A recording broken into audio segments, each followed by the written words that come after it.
Welcome back to the Crochet Creatos. That's my friends at yarnspirations.com. Today is a request that came in for the Rainbow Swirl Baby Blanket. The request came in because the crocheter wants to use the individual squares as a temperature blanket. So she was concerned on how to do the join as you go. So that's basically the primary purpose today. And what you can see is that on page number 2, you can have all the different squares. They're listed by the different colors that you will have, and you can decide to do that. So it says, Motif border, work 92 squares with B, 80 squares with C, 46 each of D and E. So there's the total count. So it's 264 squares altogether. So she wants to do this as a temperature blanket. So today I'm going to demonstrate this. This is using a 5mm size H crochet hook. This is using Red Heart Soft Baby, but I'm going to use just Red Heart Super Saver on camera today. I will demonstrate making the square one time, and then I will demonstrate making this on the square the second time with the join as you go, and then the border is just one round, and then you can decide to do that, and I'll talk about that only. So let's begin this process, and let's grab our crochet hook and let's play. So let's begin with a slip knot, and you are going to chain 5 with whatever color that you're deciding to use today. So we have 1, 2, 3, 4, and 5, and join with the very first chain to create a slip stitch to create the center ring. And make sure that the outside of the strand here is going to be wrapped around the interior so that it will get trapped into position. Let's move on to round number 1. Let's begin. We're going to start off with a chain 5, which will count as 1 treble and 1 chain 1 at the same time. So 1, 2, 3, 4, and 5. And then in the center ring, what you have to do is that you have to treble, so wrap twice, and going into the center ring, yarn over, pull through 2, 2, and 2, and after the treble is done, just chain 1 and keep on doing that. You should be able to count 12 of these spokes. So wrap twice and in, go right up over top of the straggler, capture that in, it'll save you time later. Pull through 2, 2, and 2, chain 1, and keep on doing that around. And I will see you, and you should be able to count 12 of these spokes by the time you get there. I'll see you then. So I'm back. I have my last one in. I can count 12. Make sure you do chain 1 after that last treble and attach it to the 4th chain of the beginning chain 5. And that will keep that space open and making it look pretty consistent. I would recommend to you that you hide in all your loose ends with your tapestry needle as you go. So if you went over top of the straggler, like you did in the very beginning, you can cut that down. You won't have to worry about this. But this one here, you're going to need to put it through a tapestry needle. Let me demonstrate. Pull this yarn through this loop and lock it. Turn it to the wrong side, which is this side. It looks slightly different. If you're new to crochet, you might not be able to see that, which is fine. You'll learn in time. And then you are going to insert this in. And then I want you to glide it into the stitch work. Stay within this side of the work though. Don't allow that needle to pop out to the other side. So go right down to the center because you're that close to it. Okay, so when I turn it over, I shouldn't see that much. I could see it a little bit, but nothing much to worry about, but just try to stay on this back side. And when you pull the first time, don't change the shape of it. So pull it taut, but not overly tight. And when you go back in the opposite direction, try to split the plies, not just go between the strands, and that'll help it get stuck too. And then go back one more time and stay within the center here. It'll be easier to hide it. Once you have that done, woven in 3 times, you are going to simply just cut it, and you're good to go. And so you need to make a total of 264 of these for the blanket in the colors that they're suggesting. But with that request that came in, I'm not sure the color strategy that they have for the different colors for the temperatures. But hey, you are the artist at the end of the day. Let's move on to round number 2. So the very first square you're going to not have anything to join to. And what I want you to do, if you want to sew all these squares together instead of doing the join as you go, you can do that. So you don't need to message me about that. Just do whatever you feel is happy, but I will be demonstrating join as you go in the future. I want you to come into any one of the chain spaces, so any one between the posts, and let's just attach it. then we are going to chain 3. So 1, 2, and 3, and then you're going to double crochet into the same space. Here's a tip, or sorry, double crochet, so you only wrap once. Here's a tip for you. You're actually doing half of the first corner. Leave the straggler in behind. You'll just weave in those ends later, and you're going to jump to the next space, and you're going to do this twice in a row. So these next 2 chain 1 spaces. So place 3 double crochets into the next chain 1 space. So we have 1, 2, and 3, and do it again in the next space. So 1, 2, and 3, and then you're going to do a corner into the next space that you have. So in the next space, 2 double crochet to start, chain 2, 1, 2, and 2 more double crochet into the same one, and you technically have a full corner now. So just remember that there's 2 spaces between each of the corners. So this was a starting corner, this was the next corner, so there's 2.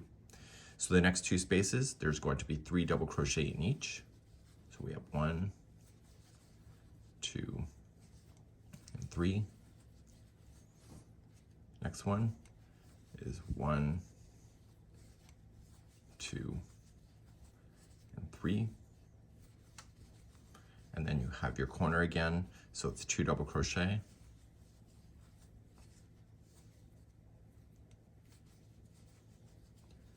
chain 2, 2 double crochet.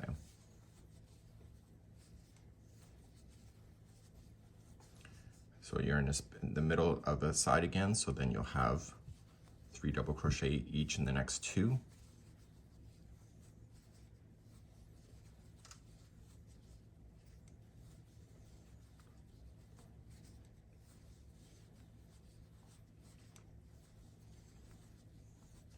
And then you're on another corner because you've done 2 in a row. So it's going to be 2 double crochet to start, chain 2, 2 double crochet. I will tell you, it's harder to sew these things together if all the outside colors are different, because the sewing line will look very obvious. So that's a join as you go is better. So you'll have the 2 last spaces before your corner that you started. So they're going to have 3 double crochet each.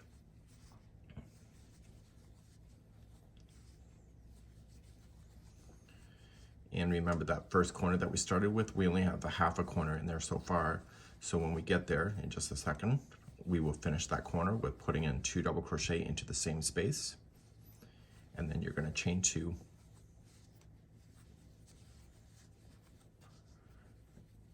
And then slip stitch it to the top of the first chain 3. And that is your full square done. What I recommend to you at this time, you're going to have a lot of squares if you're doing this concept. So don't be cheap about the details, because you'll have a hell of a lot of ends. So turn it over to the back side and then take your tapestry needle and weave in your ends back and forth. For this, I might actually work my way down this and back up and down, and here, just stay within this area. So please do that, and we're going to move on, and we're going to start again, and we're going to begin and show you at the join as you go concept after this.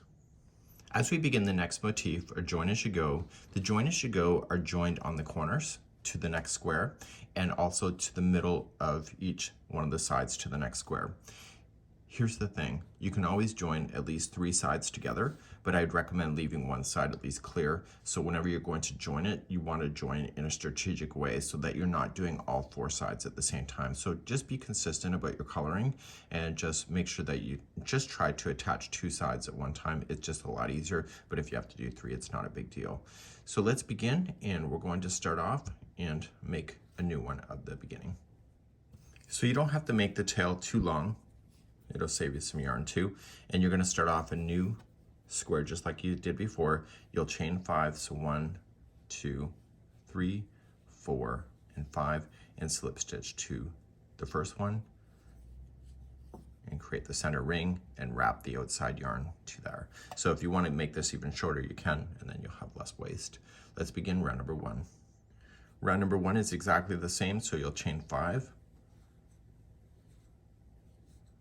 and then you're going to treble inside to the ring, so wrap twice,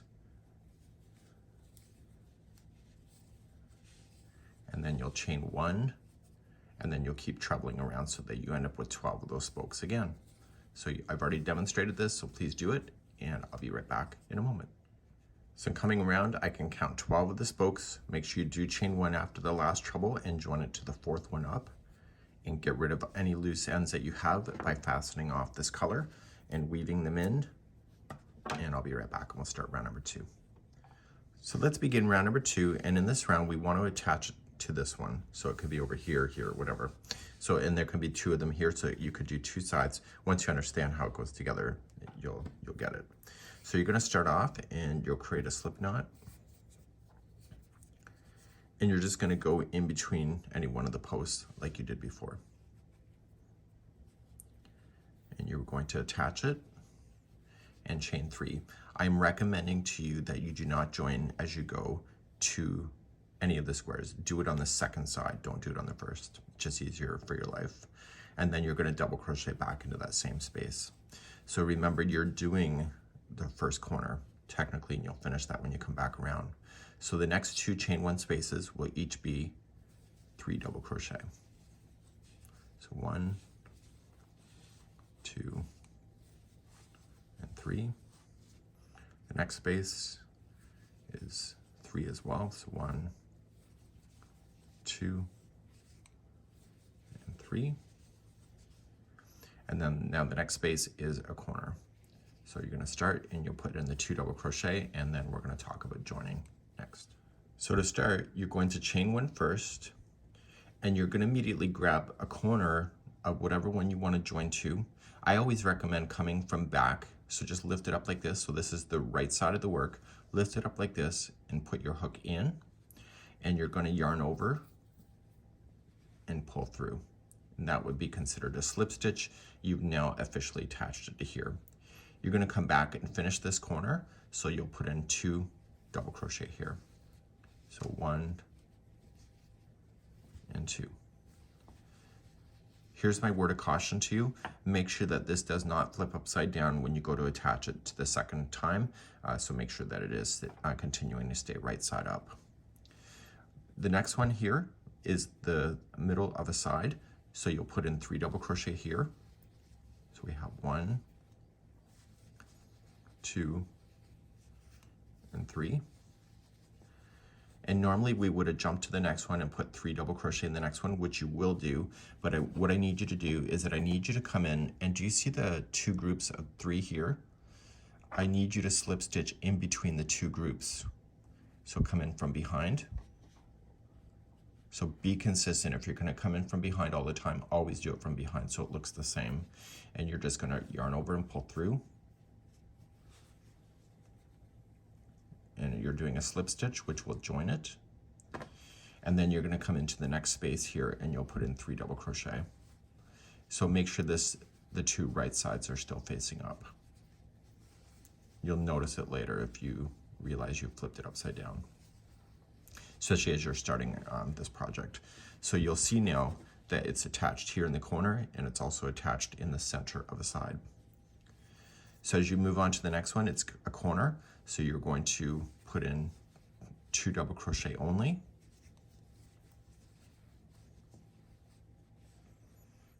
Now you need to chain 1, and you need to go into the corner space of this one. Again, coming in from behind, pull through, and then you're going to just come into the same corner and finish the other 2. So this saves you a lot of sewing if you can understand this concept. And what you've just done now is that you've attached it to the points. So when you go to attach here, you're going to notice that it will square itself off naturally on its own. So now the rest of this, you don't have to attach because there's nothing here on the camera to attach to. But if you had to attach to another one, you could have put another one here. There may already be one there, and you can continue to join as you go. So the next 2 spaces are 3 double crochets each. So it's just like you did before if you're not attaching anything.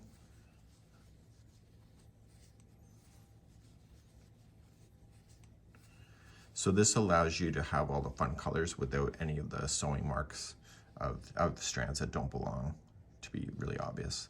The next one is a corner, so it's 2 double crochet, chain 2, 2 double crochet, and then you have the 2 last spaces before the first corner that you started with. So they're going to each get 3 double crochet first.